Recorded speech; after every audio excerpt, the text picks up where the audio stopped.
Hello, I'm David with Bearlift Farm. Let's blow this joint. Had to come to the big city today, so I stopped at the Golden Corral. Oh, shit food, it's great. I absolutely love it.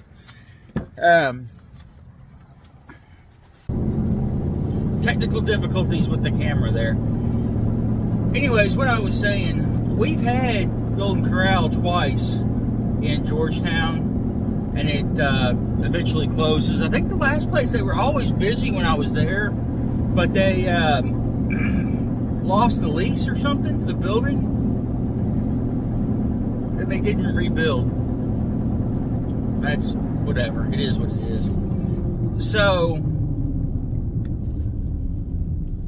I thought the Golden Corral would be good because where I've doing the change diet, you know, the carnivore based diet, I guess you would say, but it's not a diet, it's a change of life, and that's what I'm actually doing. I've been a little over 2 months on it now. Now mind you, my focus is not losing weight, it is gut health. Ridiculous amounts of problems with it. My friends know all about it. Even some I talked to about complete strangers about it. But was it 2 months in? I actually weigh less now than when I got married 10 years ago, by like 8 pounds. I actually called the doctor and said, hey, I said, you all, you know, I used to go to you before I went to the VA. How much did I weigh 10 years ago? 230. I've got like 222. But my gut health is like almost completely fixed. I'm like 75% better off all the medications, everything. Very, very happy with it. But anyways, as I would talked about, the roads suck here. Why do we even pay road taxes? Roads will beat the crap out of you.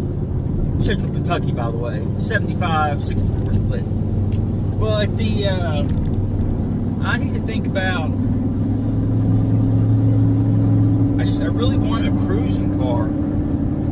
So I've been researching some of that. The Buick, the Oldsmobile was just so claustrophobic. I just don't think I would enjoy it. You know, it's just me driving it around the yard and in the field.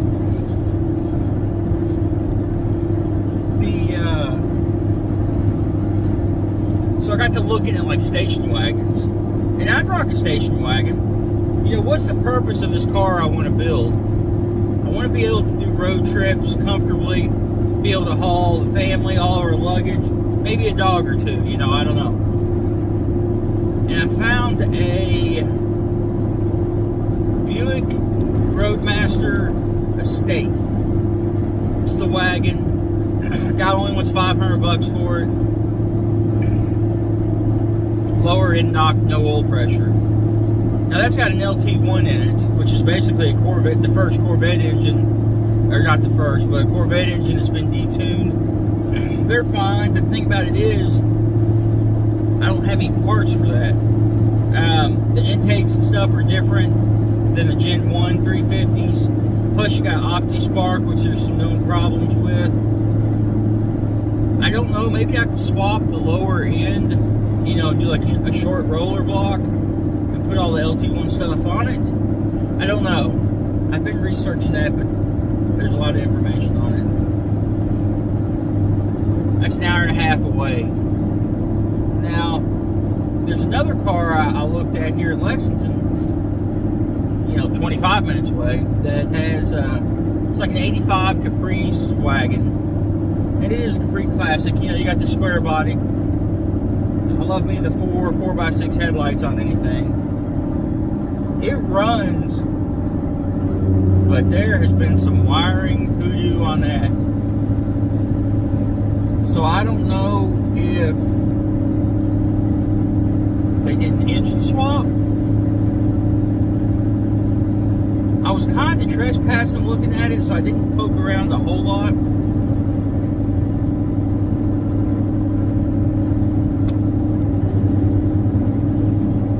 But it's got potential. It's got some rust. Oh, I ran Carfax on it. I'll put a thing up here on it. I don't remember the details exactly.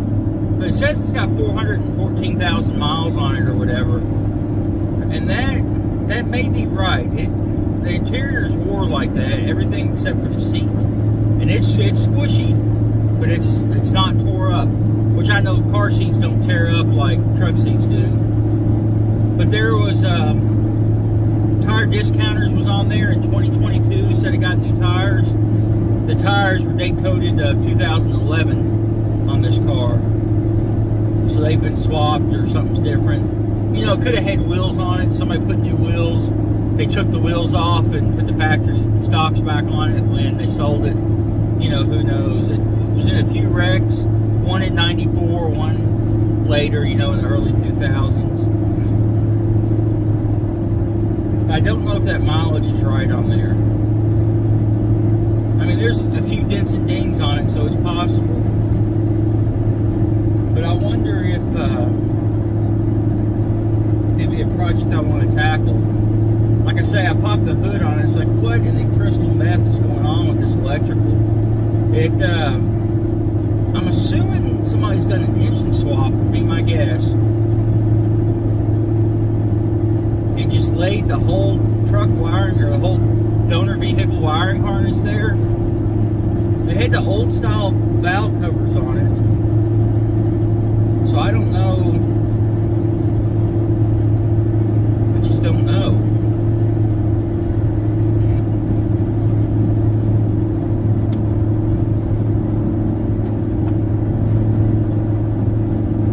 You know, I'm trying not to spend any money, which is a problem too. It seems like any driving halfway roadworthy cars, you know, 2, 3, 4, 5,000, and you got the ridiculous price ones. I have no desire to spend that much. I might would spend $1,000 for a car that had a solid body. You know, as long as it was fairly intact.